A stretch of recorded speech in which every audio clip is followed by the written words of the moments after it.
Je travaille avec des morts. Ce n'est pas une phrase pour impressionner, c'est la vérité quotidienne de mon métier. J'ouvre des boîtes, j'ajuste des colliers, je replace une mèche de cheveux rebelle sous le froissement du col. J'apprends à faire attention au silence des vivants, à lire les gestes qui cherchent une place quand la voix ne suffit plus. Ce soir-là, dans le salon où la lumière était tendre comme une main, j'ai vu quelque chose dans un cercueil qui parlait davantage des vivants que du mort. Je précise d'emblée et en toute honnêteté, la présence de l'enveloppe que je décris ici est une adaptation, fictionnalisation, basée sur des éléments réels qui m'ont été racontés et observés. J'ai transposé le point de vue pour raconter l'histoire depuis la peau d'une employée funéraire, moi, afin de servir le titre et l'intention du récit. Tout le reste, les émotions, les noms, les gestes, restent fidèles à la chronologie et aux faits essentiels dont j'ai été témoin ou informé. La pièce où on avait installé la veillée était petite, chaude d'odeur de fleurs et de cire. Des chaises en bois, des bouquets aux couleurs un peu fanées, une photographie posée sur un chevalet. Roberto, 32 ans, sourire facile, la chemise légèrement froissée sur la poitrine. Autour, les voisins murmuraient des condoléances comme on jette des miettes. Par habitude, par politesse, parce qu'il faut bien dire quelque chose. La famille tenait la ligne de front. Patricia était la plus bruyante de la ligne.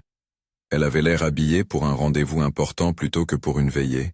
Veste bien coupée, maquillage précis, talons qui marquaient le sol en écho un peu trop régulier. C'était elle qui organisait, qui décidait où placer les fleurs, qui réglait l'heure de la messe. Sa voix, même lorsqu'elle chuchotait, sonnait comme une instruction. Valdemar, assis près du mur, tenait ses mains l'une dans l'autre. Son visage portait la fatigue de qui a veillé des années pour sa famille. Il ne parlait pas beaucoup. Quand il tournait la tête, on voyait la surprise d'un homme habitué à la discrétion. J'étais chargé de la mise en place du cercueil. C'est un travail précis où chaque geste est une promesse de respect. Je vérifie les tissus, règle la fermeture, veille à ce que rien, mais alors rien, ne vienne manquer de dignité. C'est aussi, parfois, l'instant où certains secrets se révèlent. Les familles déposent dans les cercueils des objets, une photo, une lettre, une montre, des choses qui disent l'amour, la rancœur, la mémoire. On apprend à accepter ces offrandes, sans juger. Quand j'ai entrouvert le couvercle pour ajuster la position d'un bras, j'ai vu l'enveloppe. Elle reposait sur la table de chevet près du défunt, mais suffisamment en vue pour attirer l'attention. Sa présence semblait déplacée et pourtant intentionnelle. Une enveloppe blanche scellée, le coin supérieur marqué d'une écriture que je n'ai pas reconnue. Elle n'avait pas l'apparence d'une carte de condoléances. C'était plutôt le genre d'enveloppe que l'on réserve pour des documents importants. Je me suis figé une seconde. C'est le réflexe de ceux qui travaillent avec des scènes où chaque objet raconte. J'ai observé sans toucher. Les voisins ne l'avaient pas remarqué. Les conversations filtraient comme des tissus légers.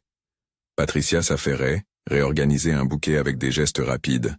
Elle paraissait vouloir contrôler l'espace pour que rien ne dévie du scénario qu'elle avait préparé. Valdemar regardait ailleurs. Ses yeux se posaient parfois sur le cercueil, comme pour s'assurer que tout était en ordre, puis retombaient sur ses mains. Ce que j'ai vu dans ce cercueil, l'enveloppe, a tiré mon métier vers une autre dimension, celle de la responsabilité silencieuse. Je pouvais l'ignorer, laisser l'objet être emporté dans le rituel comme un autre souvenir. Mais quelque chose dans mon geste professionnel m'a poussé à le noter, à le garder en tête. Je n'avais pas le droit d'ouvrir quoi que ce soit. Je n'avais pas le droit d'interférer. Mais j'avais le devoir de protéger la dignité du défunt et à côté, la justice simple des vivants. Avant d'aller plus loin, si cette histoire vous touche, abonnez-vous et dites en commentaire de quelle ville ou pays vous nous regardez. Partager ces récits, c'est aussi partager la mémoire. La veillée a duré la soirée. Les chaises se sont déplacées, des voix ont éclaté en rires gênés puis en sanglots, des mains ont cherché d'autres mains. Patricia a reçu des appels, a répondu avec cette précision sèche qui ne laisse pas de place à la consolation.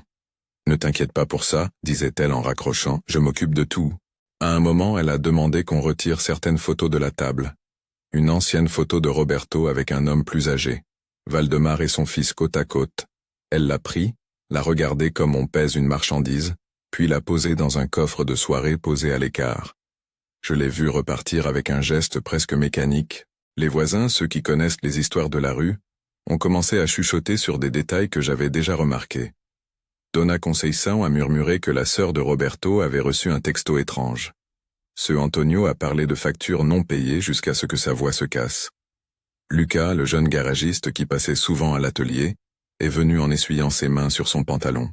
Il n'était pas de la famille directe, mais il connaissait l'héritage technique qu'avait laissé Roberto. Des clés, des outils, des secrets de mécano transmis oralement, comme des prières de métier.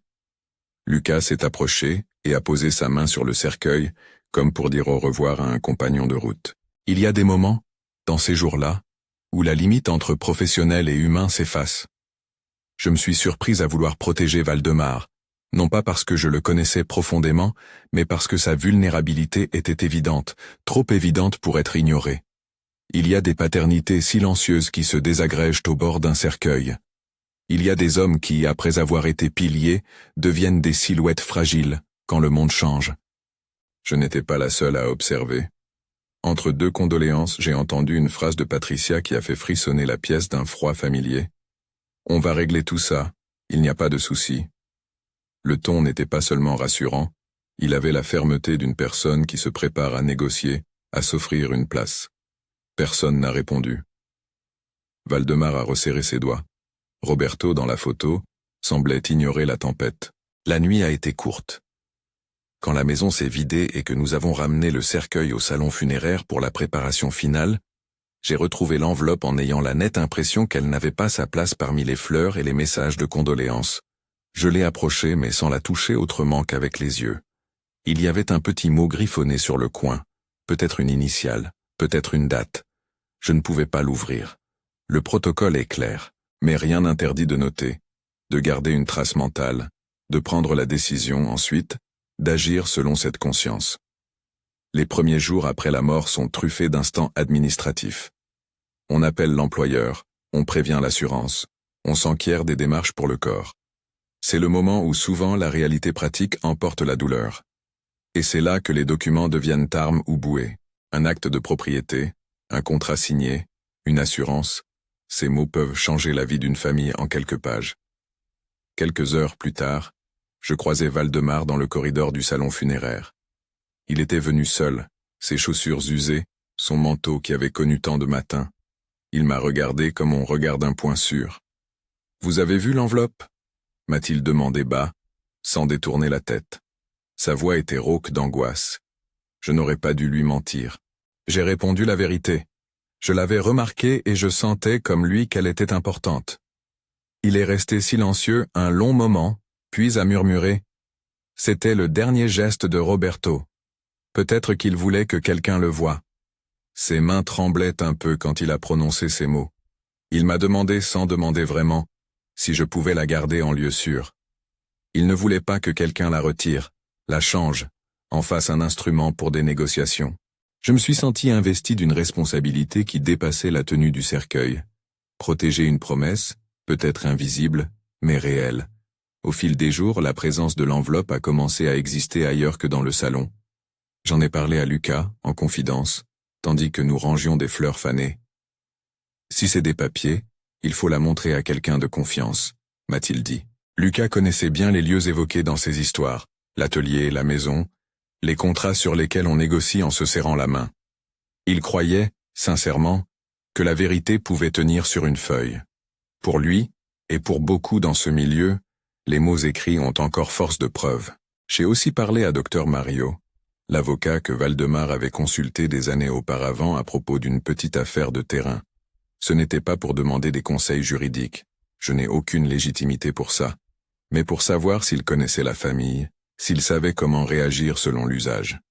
Il a répondu avec la prudence d'un homme qui a vu trop d'histoires se découper en audience. Protégez l'enveloppe. Donnez-la à la personne que Roberto aurait choisie. Si c'est Valdemar, c'est à lui de décider. Sa voix contenait l'écho d'une vérité simple. Il y a des actes qui appartiennent à ceux qui restent. La question, pour moi, était pratique. Comment protéger quelque chose que je n'ai pas le droit d'ouvrir et qui pourrait changer la vie de ceux qui restent? J'ai fait ce que je sais faire. J'ai mis l'enveloppe dans une boîte scellée de notre réserve, avec une note datée, indiquant quand et où elle avait été trouvée. J'ai envoyé un message discret à Valdemar pour l'en prévenir. Je me suis dit que laisser l'objet sans attention était une faute. Le faire disparaître aurait été pire.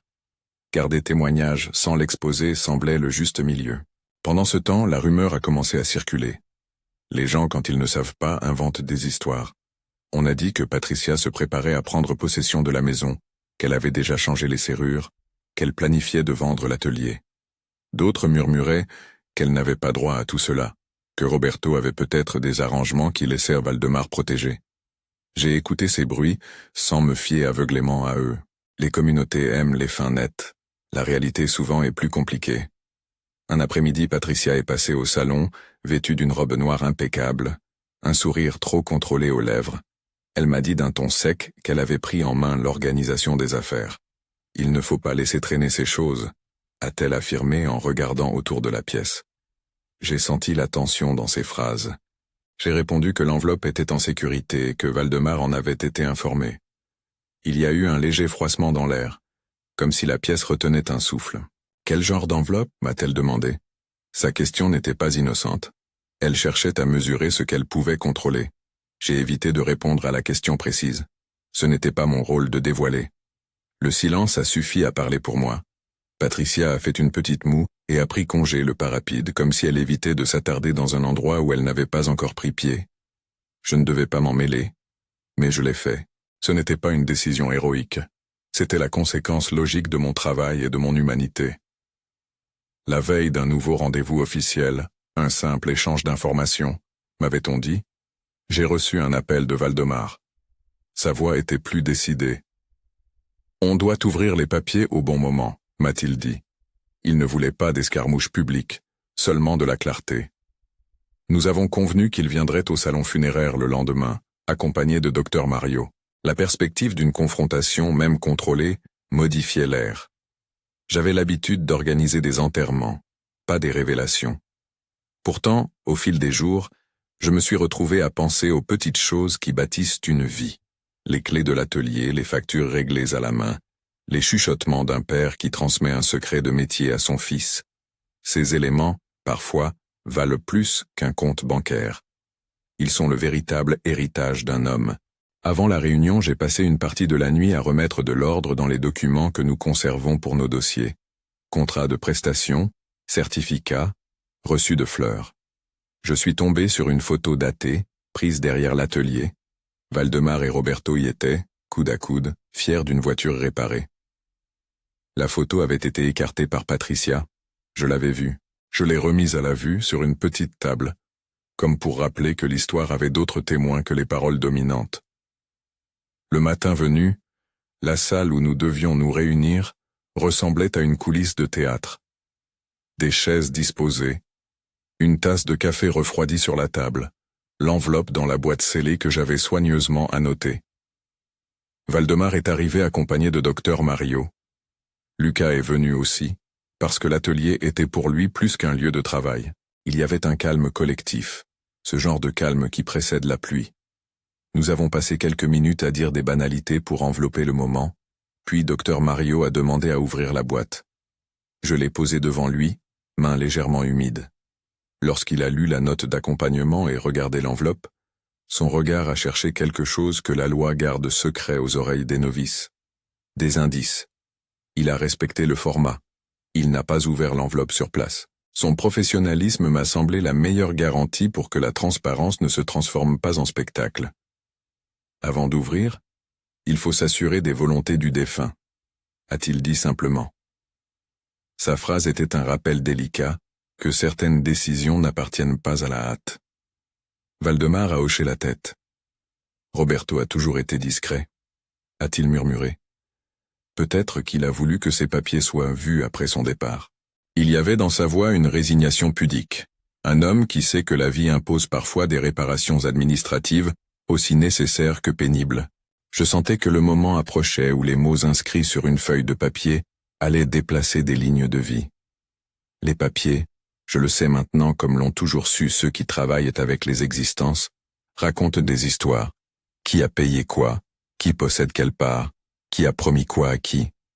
Ils sont froids et précis, mais ils ramènent les hommes à une vérité tangible. Pour certains, c'est une bouée. Pour d'autres, un couperet. Alors que nous préparions la suite, la porte a cliqué et quelqu'un d'autre est entré. Patricia, encore. Elle avait ce mélange de contrôle et d'impatience. Son regard a balayé la salle. Lorsqu'il a croisé l'enveloppe, quelque chose a traversé son visage.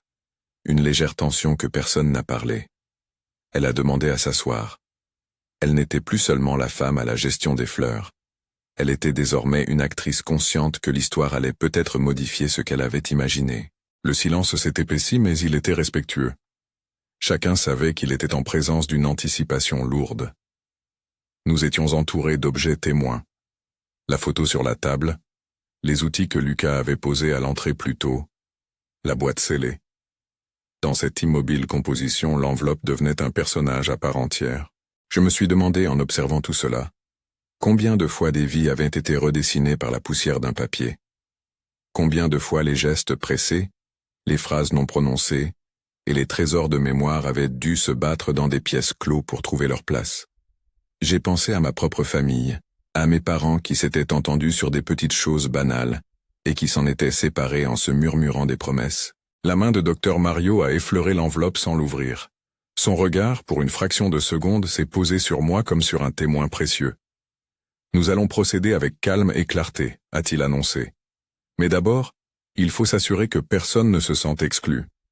C'était une façon polie de dire que la procédure importe autant que le contenu. Ce que nous avons décidé ce matin-là allait déclencher une série de conversations, des visites dans des bureaux, des rapprochements de documents. Je sentais l'histoire se tendre comme un fil qu'on tire pour voir ce qui se dénoue. Mais je n'imaginais pas encore à quel point les révélations allaient ébranler des fiertés, réveiller des rancœurs, et peut-être ouvrir la porte à de petites réparations. À ce stade, la tension était vraie, mais contenue. Les protagonistes étaient en place. Valdemar, silencieux et attentif. Patricia, alerte et prête à défendre ce qu'elle croit acquis. Lucas, le jeune qui veut voir justice pour son maître. Dr Mario, l'homme de loi qui tempère. Et moi, l'employé funéraire qui a vu l'objet et qui a choisi de le protéger. L'enveloppe attendait. L'histoire commençait à se déplier. Mais il restait des pages à écrire, des dialogues à avoir, des documents à confronter. Je ne pouvais pas prédire les résultats. Je savais seulement que la dignité et la vérité se tissaient parfois dans des gestes minuscules. Poser une photo visible à nouveau, garder une enveloppe scellée dans un lieu sûr, parler doucement à un homme fatigué. Ces actes, quoique discrets, peuvent rendre des comptes. Et puis, avant que nous ne décidions de la marche exacte à suivre, Patricia a prononcé une phrase qui, sans qu'elle le sache sans doute, a allumé un feu sous la conversation. Si tout est comme je pense, il n'y aura pas de problème. Son assurance sonnait comme un pari. Personne n'a répondu. Chacun retenait sa respiration, attendant le moment où les pages du passé s'ouvriraient enfin. Les mots de Patricia ont flotté dans la pièce comme une promesse prête à éclater. Si tout est comme je pense, il n'y aura pas de problème. Un silence a suivi, plus lourd que les condoléances, parce qu'il contenait ce que personne n'osait dire à voix haute, l'idée que des papiers pouvaient changer des destins. Nous avons décidé de ne pas ouvrir l'enveloppe sur le champ. Ce qui m'importait alors plus que la curiosité, était que l'acte d'ouvrir soit fait avec prudence et respect. Dr Mario a proposé une option simple et claire, faire authentifier l'ouverture par un officier compétent, pas pour écrire une pièce de théâtre, mais pour que, si quelque chose d'important s'y trouvait, personne ne puisse dire plus tard qu'on avait bricolé la vérité. Patricia a acquiescé avec ce mélange d'impatience et de confiance qui la caractérisait, comme si elle croyait déjà tenir la clé d'une victoire annoncée. Le trajet jusqu'au bureau du notaire a été court, mais chargé. J'avais la boîte sur mes genoux et l'enveloppe, dans sa simplicité, me pesait plus que les pierres. Valdemar était venu sans faste, avec ce manteau qui semblait garder encore l'odeur des ateliers et des matins laborieux. Lucas, lui, marchait à côté comme si chaque pas pouvait soulager un peu la peine. Au cabinet, la lumière était froide et nette. Le notaire a posé l'enveloppe sur son bureau, a vérifié les scellés et, avec la gravité d'un homme qui manipule des destins au quotidien, a procédé. Il y avait une page, puis deux, puis une enveloppe intérieure. Les doigts de Dr Mario ont effleuré le papier comme on tourne les pages d'un livre fragile. Ce que contenait l'enveloppe n'était pas une sentence spectaculaire, ni un coup de théâtre hollywoodien. C'était pourtant suffisant pour déplacer des équilibres. Il y avait, en premier, une lettre de la main de Roberto. C'était court, des phrases simples et précises, datées de quelques mois avant sa mort. Il y expliquait qu'il voulait que certaines choses soient claires si un jour il devait partir soudainement. Il nommait explicitement des biens et des personnes qu'il souhaitait protéger. Il parlait d'une maison, de l'atelier, et d'une répartition des outils qui, pour lui, valaient plus que de l'argent. À côté de la lettre, il y avait des copies, photocopies soignées, annotées, d'un acte d'achat de la maison et d'un document relatif à la société où Roberto figurait comme associé. Ces copies montraient des noms, des dates, des signatures. Elles n'étaient pas des miracles juridiques en soi. Ce n'était pas l'original d'un grand testament scellé chez un notaire. Mais elles portaient la marque d'une intention claire et documentée. Dr Mario a regardé les pages avec l'attention d'un médecin qui lit un diagnostic. Ce sont des éléments qui permettent d'ouvrir des vérifications, a-t-il dit lentement, et de clarifier des responsabilités. Je peux encore sentir le roulement de la chaise de Patricia lorsqu'elle a reculé d'un demi-pas. Son visage a perdu un peu de sa dureté, comme si la certitude qui la portait venait d'être ébranlée. Valdemar, lui, a regardé la lettre comme on regarde un portrait familier. Ce n'était pas seulement un bout de papier, c'était la voix de son fils qui, d'une certaine manière, continuait à parler. Nous sommes sortis du bureau du notaire avec les copies en main et une feuille de route. Vérifier ces documents auprès des archives, demander photocopie des originaux si nécessaire, et aller parler à ceux qui pouvaient confirmer l'authenticité. Ce n'était ni une victoire ni une fin. C'était une voie de clarté. Et c'était déjà beaucoup. La première visite a été à l'agence immobilière du quartier, où Jessica travaillait. La jeune femme qui avait parfois coordonné, pour la rue, des ventes et des estimations. Elle nous a reçus derrière un bureau encombré de catalogues.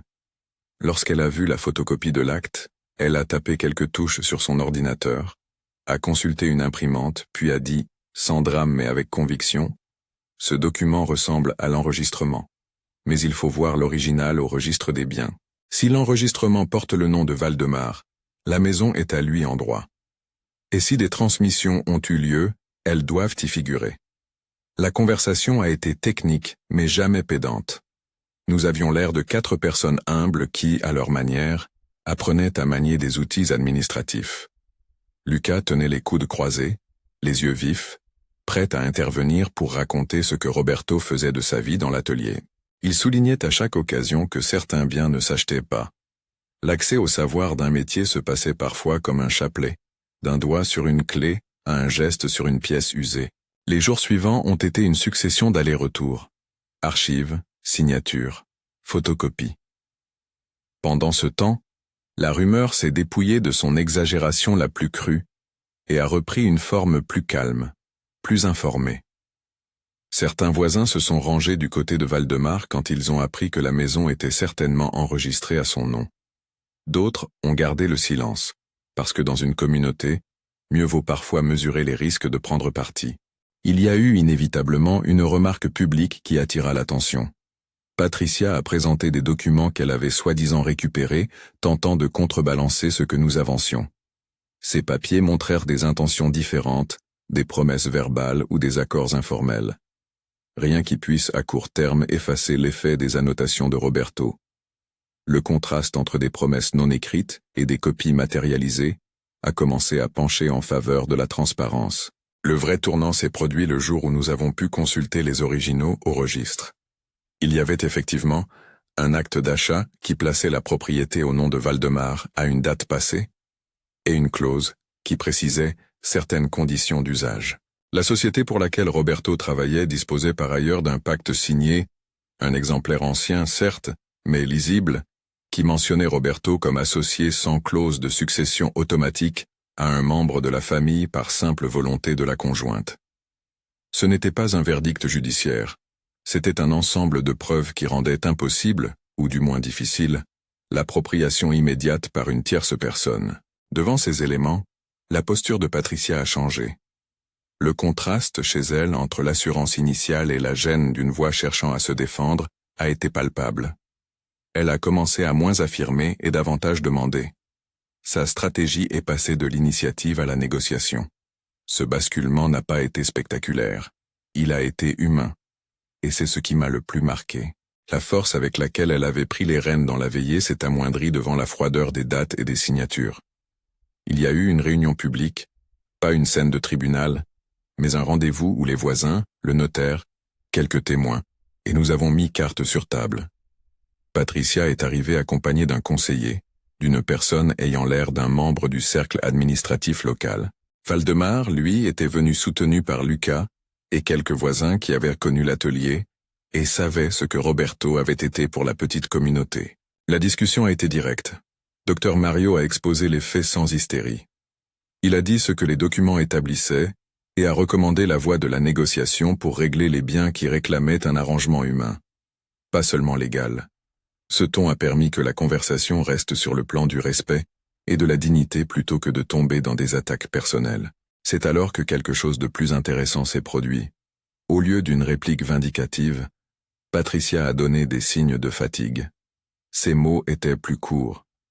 Elle a parlé d'investissement, de factures payées, d'efforts pour organiser les obsèques et de cette peur presque palpable de perdre une place. Elle a demandé d'une voix moins assurée qu'avant la possibilité d'un délai, d'une reconnaissance des sommes engagées et d'une solution qui ne la laisse pas sans ressources immédiates.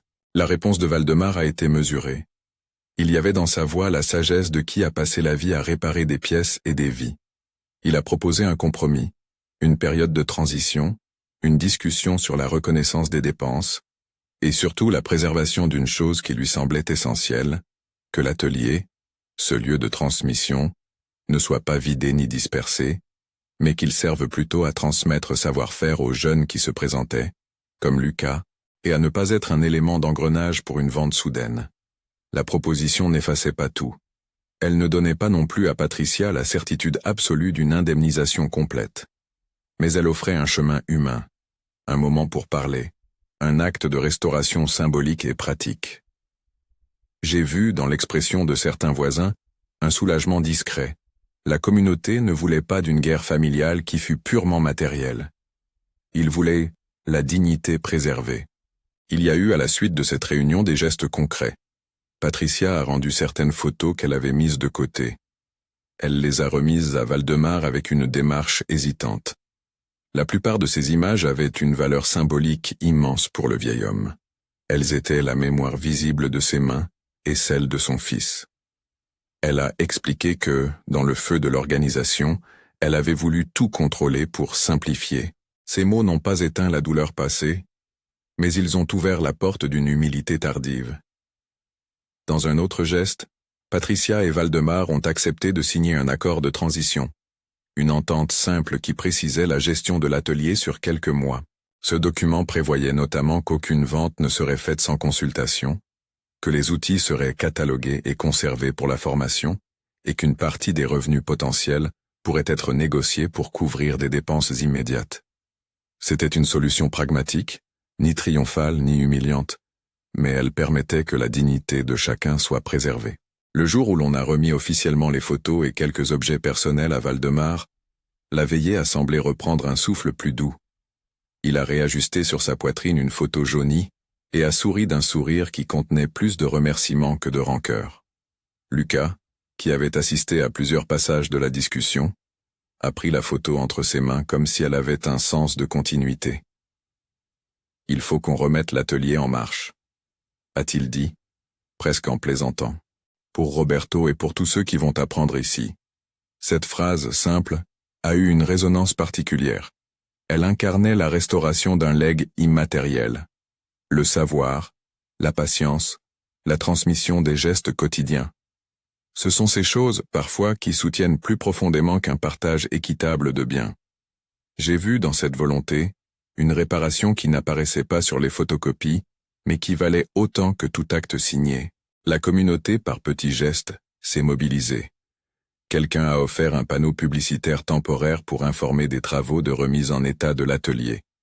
Une voisine s'est proposée pour une collecte afin d'aider à couvrir des frais immédiats. Rien d'extravagant mais tout de palpable. Un tissu social qui se recoue. Quant à Patricia, elle a vécu ses propres conséquences sociales. Sa posture d'autorité, assise sur des certitudes, a été remise en question. Les relations se sont refroidies. Certaines personnes ont pris leur distance. Elle a perdu une partie de la crédibilité qu'elle avait usurpée par la maîtrise des gestes lors de la veillée. Mais elle n'a pas été rejetée avec cruauté. La communauté, après avoir vu l'étendue des faits, a plutôt cherché à équilibrer justice et soutien. Elle a dû négocier. Et dans ces négociations, il y a eu des moments humbles où elle a fait des gestes concrets d'excuses. Je ne raconte pas cela pour célébrer une revanche. Au contraire, ce qui m'a frappé, c'est la lente montée d'une forme de réparation qui ne cherchait pas à écraser. Il y a eu des refus, des dialogues difficiles, des larmes. Mais il y a eu aussi des mains tendues pour remettre en état ce qui pouvait l'être. Et la vérité est que, en fin de compte, c'est la dignité qui a guidé nos choix. Pas la vengeance, pas la capture d'un héritage, mais la préservation d'une mémoire et d'un lieu. L'atelier a rouvert ses portes progressivement. Valdemar, malgré son âge et sa fatigue, est revenu travailler quelques matinées par semaine. Il expliquait des gestes à Lucas avec la patience de celui qui sait que le geste parle plus que le sermonnement. Les jeunes apprentis sont venus, attirés autant par la technique que par cette histoire de transmission. La boutique d'outils a récupéré des pièces. On a catalogué, nettoyé, huilé des clés ternies. Le bruit familier d'un moteur réparé est redevenu une musique de vie. De mon côté, en tant qu'employé funéraire, j'ai continué mon travail avec la même rigueur et, peut-être, un peu plus de conscience. J'avais vu une enveloppe. J'avais choisi de la protéger. Ce geste pour moi n'était ni héroïque ni insignifiant. Il était une responsabilité. Je garde encore la note datée, la boîte scellée, les traces de cette histoire dans un dossier discret. Mais je garde surtout la mémoire des petites résurrections. La photo repositionnée, la table d'outils qui reprend sa place, les visites de voisins qui disent « nous avions tort ». Il y a une image qui me reste et qui ferme cette histoire pour moi. Une après-midi où Valdemar a invité quelques personnes à l'atelier pour montrer une réparation complexe. Il a posé la main sur l'épaule de Lucas, comme on passe un flambeau silencieux. Ce geste ne faisait pas d'ombre à personne. Il redistribuait la lumière. Les voisins applaudissaient doucement, certains essuyant furtivement des yeux. Patricia était présente, assise plus loin, et ses mains tremblaient quand elle tenait un verre. Elle a croisé le regard de Valdemar et a incliné la tête, sans fioriture. Il y a eu une parole brève, un remerciement muet, et un pas vers quelque chose qui ressemblait à une réparation. La justice dans cette histoire n'a pas pris la forme d'une condamnation spectaculaire. Elle a été plus modeste, et pour moi plus juste.